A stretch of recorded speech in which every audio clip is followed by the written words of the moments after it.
Okay, if A is subset of B, then A union C is subset of B union C.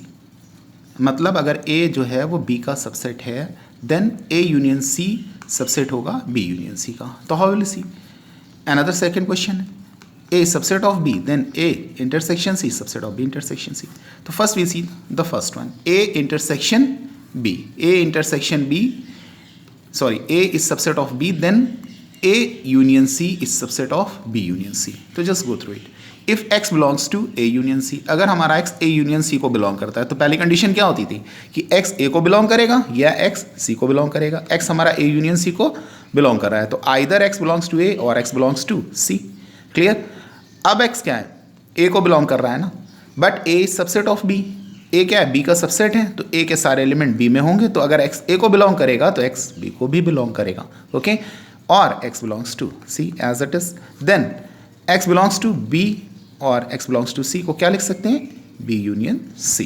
Then you can say A union C is subset of B union C. Okay. X belongs to A intersection C. X belongs to A intersection C. अगर X A intersection C को belong कर रहा है तो इसका मतलब क्या होगा, X A को बिलोंग करता है और X C को बिलोंग करता है. मतलब if X belongs to A intersection C means X belongs to A and X belongs to C. Clear? A B का सबसेट है तो अगर X A को बिलोंग कर रहा है तो X B को भी बिलोंग करेगा and X belongs to C. And लगा हुआ है ना, तो इंटरसेक्शन, तो X belongs to B intersection C. Then क्या लिया था, A इंटरसेक्शन C लिया था, मिला क्या, B इंटरसेक्शन C. मतलब X A इंटरसेक्शन C को बिलोंग कर रहा है, वो लेके चले थे, मिल रहा है X belongs to B intersection C. Hence this is the subset of this, means A intersection C subset of B intersection C. Okay, now just laws of complements, ये सारे की मैंने पहला लेते हैं. X belongs to universal set. अगर universal set का complement करेंगे we will get an empty set. Universal set का कॉम्प्लीमेंट किया तो मतलब क्या होगा, X यूनिवर्सल सेट को बिलोंग नहीं करेगा. मतलब यूनिवर्सल सेट का complement contains no element of universal set. Universal set का कोई एलिमेंट नहीं होगा तो क्या होगा, यूनिवर्सल सेट एम्प्टी सेट होगा. भाई यूनिवर्सल सेट पूरा का पूरा एम्प्टी सेट कुछ नहीं, तो यूनिवर्सल सेट का कॉम्प्लीमेंट मतलब कुछ नहीं, nothing, then it is an empty set. यहाँ से एम्प्टी सेट का कॉम्प्लीमेंट यूनिवर्सल सेट, तो X बिलोंग्स टू, अगर एम्प्टी सेट का कॉम्प्लीमेंट लेंगे तो मतलब क्या हुआ, X हमारा एम्प्टी सेट को बिलोंग नहीं करेगा. जब एम्प्टी सेट को बिलोंग नहीं कर रहा तो मतलब क्या है, यूनिवर्सल सेट को बिलोंग कर रहा है. Okay okay, just see complement of a set, मतलब A कॉम्प्लीमेंट का होल कॉम्प्लीमेंट. तो अगर हमारा X, इसको लिखेंगे ऐसे, सेट बिल्डर फॉर्म में लिखते हैं, X is that X belongs to A complement whole complement. मतलब क्या हुआ, कॉम्प्लीमेंट को अगर देखेंगे तो X हमारा A कॉम्प्लीमेंट को बिलोंग नहीं करेगा. A कॉम्प्लीमेंट को बिलोंग नहीं करेगा मतलब क्या है, X A को बिलोंग करेगा. जब X A को बिलोंग करेगा मतलब A के इक्वल होगा. ठीक है, तो मतलब क्या हुआ कि complement of a set is it set itself. तो A यूनियन A का कॉम्प्लीमेंट यूनिवर्सल सेट के इक्वल होगा. How, A union A complement लिखा तो यूनियन है ना, तो और लगेगा, X is that X belongs to A और X belongs to A complement. X belongs to A और X does not belong to A. Complement को कर रहा है ना, तो does not belong to A. तो मतलब क्या हुआ, या तो A को बिलोंग करेगा या A को बिलोंग नहीं करेगा. तो जब A को बिलोंग कर रहा है और दोनों का यूनियन लेंगे, मतलब वो एलिमेंट्स जो A को बिलोंग कर रहे हैं और A को बिलोंग नहीं कर रहे हैं, तो पूरा का पूरा क्या बन गया, यूनिवर्सल सेट. ठीक, सेकेंड ये गिवन था A intersection A complement phi के इक्वल है. तो जस्ट चेक इट आउट. हमने क्या ले लिया, X belongs to A intersection A complement. X belongs to A intersection A complement, तो क्या हुआ, X हमारा A को बिलोंग कर रहा है एंड X A कॉम्प्लीमेंट को बिलोंग कर रहा है. ठीक, इसको सेट बिल्डर फॉर्म में लिख सकते हैं या एम्प्लाइज करके ऐसे भी, वट एवर यू वांट. तो X belongs to A and X does not belong to A. क्यों, क्योंकि A कॉम्प्लीमेंट को बिलोंग कर रहा है तो A को बिलोंग नहीं करेगा. मतलब क्या हुआ, ये एंड लगाया ना, तो ये किससे रिप्लेस होगा, इंटरसेक्शन से. तो A intersection A complement contains no element of universal set. तो सीधी सी बात, A इंटरसेक्शन A कॉम्प्लीमेंट का मतलब क्या हुआ, फाई के इक्वल हो गया. ठीक है, commutative laws, A union B union के इक्वल होगा. A union B equals to B union A. तो for all X belongs to A union B, अगर x हमारा a यूनियन b को बिलोंग कर रहा है, इसका मतलब क्या हुआ, x बिलोंग्स टू a और x बिलोंग्स टू b, या तो x a को बिलोंग कर रहा है या b को बिलोंग कर रहा है यूनियन में, ठीक है। यूनियन, इंटरसेक्शन, डिफरेंस, वही सब चलता रहता है। तो यूनियन है तो और लगा दिया। अब x a को बिलोंग कर रहा था, ठीक है, तो x बिलोंग्स टू b और x बिलोंग्स टू a, इसको पहले लिख दिया, इसको बाद में लिख दिया, उससे क्या फर्क पड़ता है। तो क्या b यूनियन a लिख दिया, मतलब a union b subset of b union a। अब कन्वर्सली अगर मान लो b यूनियन a को बिलोंग कर रहा है तो first will write x belongs to b और x बिलोंग्स टू a, फिर चेंज कर दो x बिलोंग्स टू a, इसको बाद में लिख दिया, ठीक है, it belongs to a union b, मतलब b union a is subset of a union b। इन दोनों को कंबाइन कर देंगे तो हमें रिजल्ट मिल जाता है कि a union b b union a के इक्वल होता है। ये कम्यूटेटिव लॉ है। सिमिलरली इंटरसेक्शन का यू कैन प्रूव।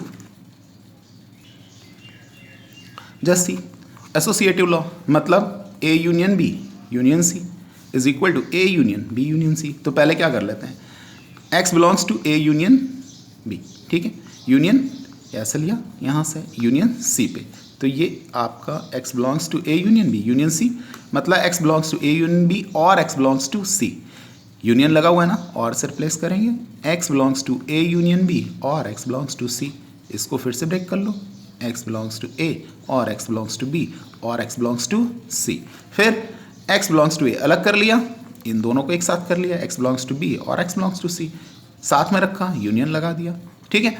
अब ये अलग हो गया, इसको अलग कर लिया, तो इसको लेके चले थे और ये मिल गया, मतलब ये चीज़ इसके इक्वल प्रूव हो गई, a union b union c, तो a union b union c के equal. Similarly you can prove the second result. Okay, distributive law, a union b intersection c is equal to a union b intersection a union c, और intersection तो union distribute over intersection and intersection distributes over union, तो intersection वाला case ले लिया, a intersection b union c is equal to first a intersection b union a intersection c, ठीक। तो first ले लेते हैं पहले a यूनियन वाला, इसमें क्या है, x belongs to a union b intersection c, तो x बिलोंग्स टू a, अब यूनियन लगा हुआ है ना, तो और से रिप्लेस किया, तो x बिलोंग्स टू a और x belongs to b intersection c, union लिखा रहने दिया और लिखा रहने दिया। अब इंटरसेक्शन को एंड से ब्रेक किया, x belongs to b and x belongs to c, x belongs to b and x belongs to c, मतलब x बिलोंग्स टू a। अब और देखो, एक बार a को b के साथ ले लिया तो x बिलोंग्स टू a और x बिलोंग्स टू b, फिर and x belongs to a और x बिलोंग्स टू c, ये और हमने ले लिया यहाँ से, मतलब या तो a को बिलोंग कर रहा है, ठीक है, और यहाँ पर b और c दोनों को बिलोंग कर रहा है, तो a को तो बिलोंग कर रहा है, a को तो बिलोंग कर रहा है, तो मतलब a को बिलोंग करेगा या b को बिलोंग करेगा, एंड a को बिलोंग करेगा या c को बिलोंग करेगा, और लगा हुआ है, यूनियन से रिप्लेस कर दीजिए, x belongs to a union b and x belongs to a union c, तो यूनियन और ये एंड को इंटरसेक्शन से, ठीक। Similarly you can prove the second result. Now very important result known as De Morgan's law, पीछे पढ़ा भी आपने, a union b whole complement is equal to a complement intersection b complement. Second होता है intersection का whole complement a complement union b complement. तो पहला result, a union b whole complement will be equal to x such that x belongs to a union b whole complement लिख लिया। अब ध्यान से देखिए, होल कॉम्प्लीमेंट है तो a यूनियन b को बिलोंग नहीं करेगा, तो x does not belong to a union b, मतलब x does not belong to a and x does not belong to b। Union है लेकिन डज नॉट है, जब डज नॉट होगा तो यूनियन पे हम एंड लेके चलेंगे, क्यों, क्योंकि x a को बिलोंग नहीं कर रहा है और x b को भी बिलोंग नहीं कर रहा है, क्यों, क्योंकि a यूनियन में कोई एलिमेंट नहीं है, तो x a को बिलोंग नहीं कर रहा है, और मतलब and x does not belong to a and x does not belong to b, मतलब x belongs to a complement and x belongs to b complement, तो एंड लगाना, तो ये इंटरसेक्शन से रिप्लेस हो गया, मतलब a complement intersection b complement, लेके क्या चले थे, a यूनियन b का होल कॉम्प्लीमेंट मिल के गया a intersection a complement intersection b complement, तो फर्स्ट लॉ प्रूव हो गया। सेकंड पे आते हैं, a intersection b whole complement is equal to a complement union b complement. Check it out, a intersection b whole complement, x is that x belongs to a intersection b whole complement, इसको क्या लिखेंगे, whole complement है ना, तो x does not belong to a intersection b। अब a हमारा a intersection b को belong नहीं कर रहा, तो x does not belong to a और x does not belong to b, मतलब डज नॉट वाले केस में इंटरसेक्शन में और यूनियन में एंड, डज नॉट में इंटरसेक्शन में और चल रहा है, तो x does not belong to a और x does not belong to b, मतलब x a को भी बिलोंग नहीं करेगा और एक्स बी को भी बिलोंग नहीं करेगा, मतलब x does not belong to a और x does not belong to b. Does not a को belong, does not belong to a, मतलब x belongs to a complement और x belongs to b complement. तो और है union से replace कर दो, a complement union b complement, लेके क्या चले थे, ए इंटरसेक्शन बी कॉम्प्लीमेंट। तो बेसिक बात कितनी है, डज नॉट वाले केस में यूनियन में हम एंड यूज करेंगे, ठीक है, और इंटरसेक्शन में डज नॉट के केस में और यूज करेंगे, नॉर्मली हम इसमें करते हैं, ठीक है। मतलब फिर से देख लो, ए इंटरसेक्शन बी का होल कॉम्प्लीमेंट ये लिखा, तो एक्स बिलोंग्स टू क्या हो गया, does not belong to a intersection b, x does not belong to a और x does not belong to b और लगा है, ठीक है। तो उसको क्या करेंगे, यूनियन से रिप्लेस कर देंगे, does not belong to a तो it belongs to a complement और x belongs to b complement. Okay, that is all.